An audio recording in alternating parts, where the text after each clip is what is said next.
Hindi na nakapalagpa ang isang lalaki matapos ang buy-bust operation ng Balingasag PNP sa Misamis Oriental.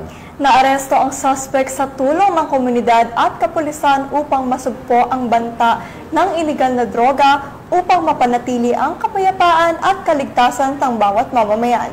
Nakibalita dyan si Patrolwoman Danessa Berdos.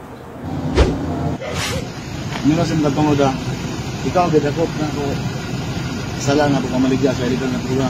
Republic Act 9165. Arestado ang isang individual sa kinasang buy-bust operasyon ng mga operatiba ng Balingasag MPS sa barangay na Piliran, Balingasag, Misamis Oriental. Kinilala ni Police Major Renz Marion Serrano, OIC ng Balingasag MPS, ang suspect na si alias Mac, lalaki at residente ng nasabing lugar.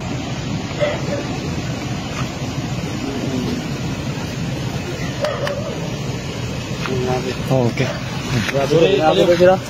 Sa kinasang operasyon ng mga operatiba ay nakumpiskang maliliit na pakete ng hinihinalang shabu at isang 500 peso bill na ginamit bilang buy-bust money at iba pang mga non-drug items. Nahaharap ang suspect sa kasong paglabag sa RA 9165 o Comprehensive Dangerous Drugs Act of 2002.